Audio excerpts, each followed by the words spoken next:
Hello and welcome. Today we're going to be talking to Dr. Ursula Hackett from Royal Holloway, University of London, about her new book, America's Voucher Politics, How Elites Learn to Hide the State, which is out with Cambridge University Press in May 2020.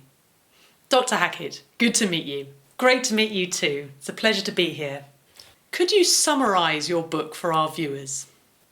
So the question that animates this book is what explains the rapid recent growth in the number of school voucher programs in the United States. These programs are policies which offer a sum of public money to parents to spend on private education for their children. And of course, these programs also invoke a whole bunch of really thorny constitutional questions. Legal questions about discrimination, about free exercise of religion and establishment of religion, about educational adequacy and uniformity. So there are all sorts of legal questions that policymakers creating such programs need to think about in order to ensure that their programs pass and survive into the future. And what I argue in the book is that it all comes down to strategic policy design and communications. Policymakers have learned that it's important to hide the role of the state in providing public money to fund such programs. How many voucher programs are there today? Well, there are 62 programs in operation across the United States at the moment, up from just 8 in 2000, and they cover more than 500,000 students across more than half of the US states. But that varies quite a bit by state. So there are some states like Florida, like Arizona, Ohio, Indiana, that have a very substantial number of students who are participating in these programs. What was the most enjoyable part of writing America's Voucher Politics? This book has been a long time in the coming, and there were many aspects of the preparation of this book that really excited me. I would say that one thing that I enjoyed very much was travelling across the United States and speaking to more than 100 advocates, policymakers, judges, even a cardinal at one point, to discuss with them the political dynamics, the legal dynamics of these programs. I think as political scientists, we're often thinking in terms of aggregate trends, about statistical relationships between variables. And the thing which I found so exciting in this book was to think about what's actually happening on the ground.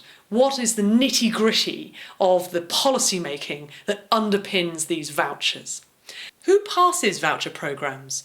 What sort of legislators are interested in passing private school choice? Overwhelmingly, it is Republican legislators who are passing these programs. Not exclusively, but being a Republican makes you much more likely to support these pieces of legislation. You're also more likely to support this legislation if you're male legislators, and if you have a more conservative district, and if you have a lower level of unionisation within your district. What sorts of judges and justices uphold voucher programs as constitutional? Well, it's exactly the same pattern here. Overwhelmingly, those judges and justices who were appointed by Republican executives are more likely to uphold these programs as constitutional than those who are appointed by Democrats and by liberals.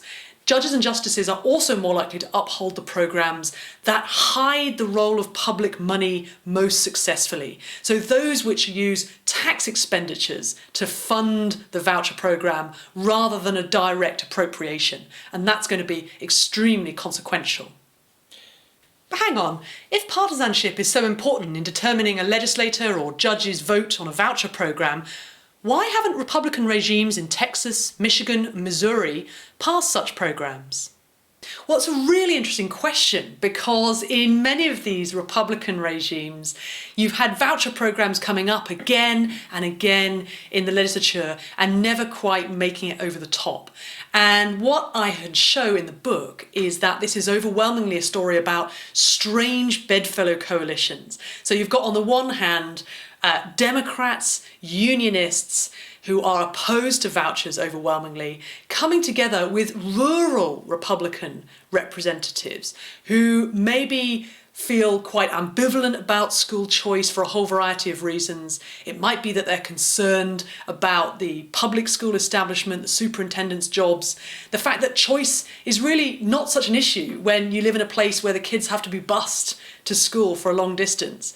But also you get a whole strain of conservative Republican sentiment in some of these rural areas who are saying, well, actually, we're worried that this is going to be the camel's nose under the tent for government regulation of private schools, and we'd rather keep our independence, thank you very much. So you get this really interesting, strange bedfellow effect where liberals are coming together with overwhelmingly conservative interests to try to defeat voucher bills in some of these states. Now that Republican regimes are appointing more conservative judges and justices to the bench, and President Donald Trump has elevated Brett Kavanaugh and Neil Gorsuch to the Supreme Court, how does that change the dynamic? Well, it's a fascinating question because the overwhelming story about the expansion of school voucher programs has been that it's been a story of conservatives seeking to protect their policies against liberal attack. And they've chosen all these various strategic policy designs and communications in order to insulate their programs from legal challenge by using the tax system to deliver benefits, by channeling public funds through private organisations and individuals in order to hide the role of the state and thereby protect it from legal challenge. But when there are more conservative judges and justices on the bench, it becomes easier for those conservatives to pursue their aims directly. They don't have to pursue those complicated indirect channels. What are the real-world consequences of your findings? Well, these are absolutely live questions. The overwhelming expansion of vouchers has taken place over the last decade, and even as we speak, these programs are being debated, they're being passed, and they're being litigated. And I think my findings are consequential not only for elites, the people that I'm speaking to, the policymakers, the advocates, judges, legislators, but they're also consequential for ordinary citizens. People like little Brian Poindexter, who in 1964, aged 7, was denied entry to a private segregated school in New Orleans, a school where white students were being subsidised by the state to attend with state tuition vouchers. People like Heather Coffey, who is seeking to send her children to a private school, a Catholic parochial school in Indiana, only a couple of years ago, and who was involved in the court fight to try and defend those tax credit voucher scholarships in Indiana. These are consequential for everyday folk as well as for the policymakers that I've been speaking to in my work. Well, thanks so much for coming in, Dr. Hackett. This sounds like an absolutely fascinating book, and I look forward to reading it. Thank you so much. It was a pleasure to be here.